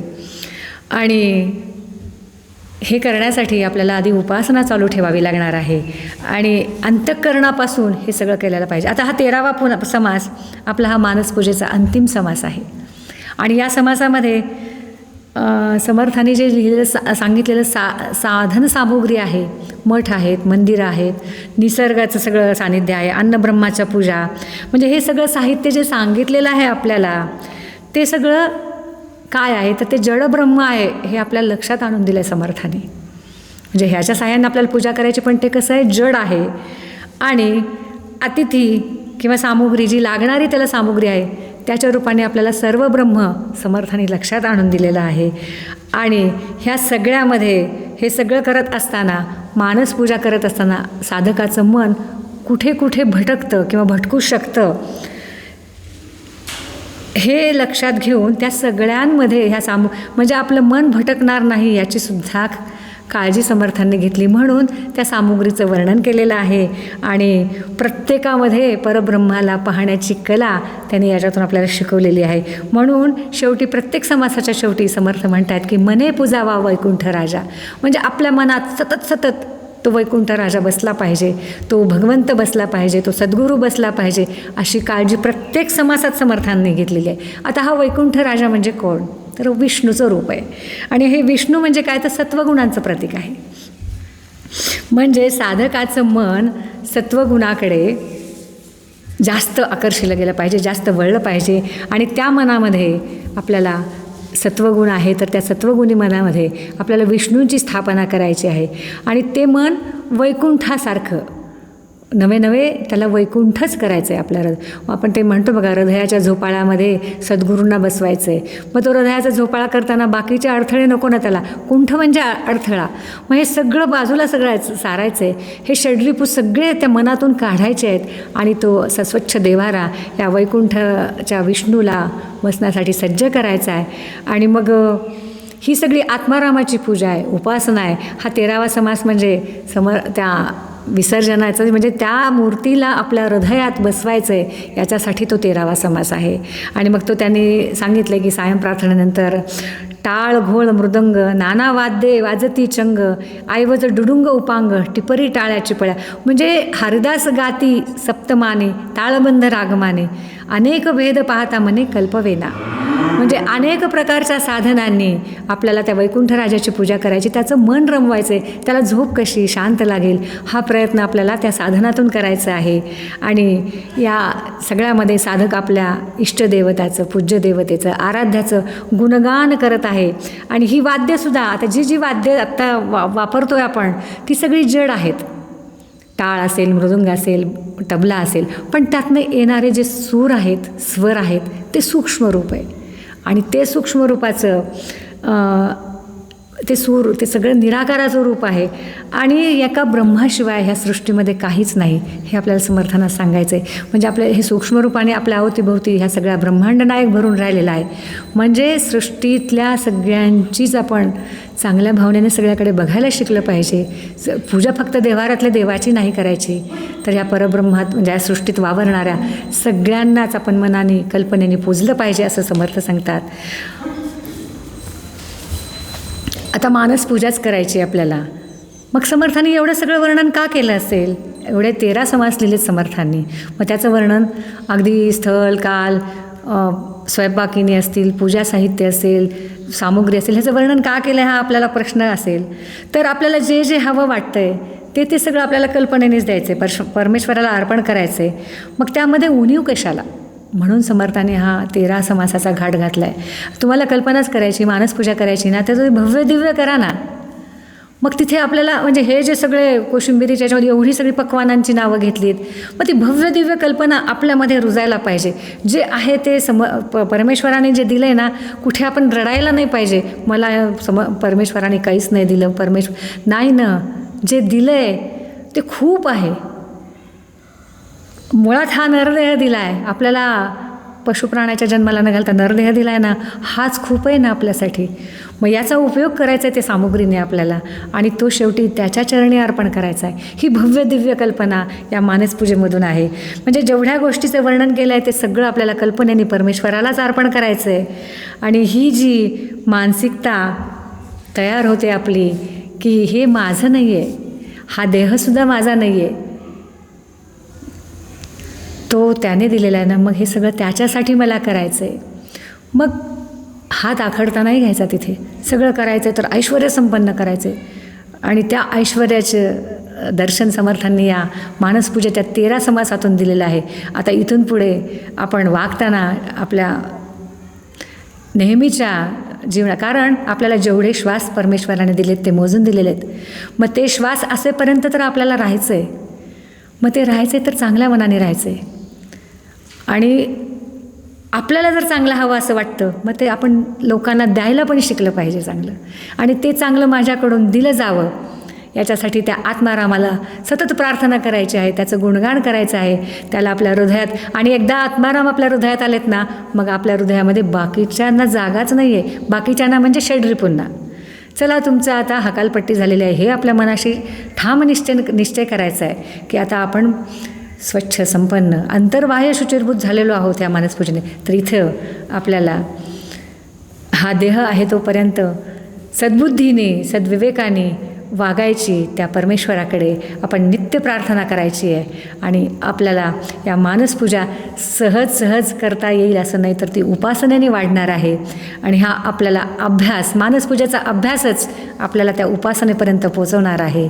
आणि हे 13 समासाचं रोज जर वाचन केलं तर आपोआप आपण स्थूलातून सूक्ष्माकडे जायला शिकणार आहोत आणि सहज आपल्याला ते साध्य होणार आहे.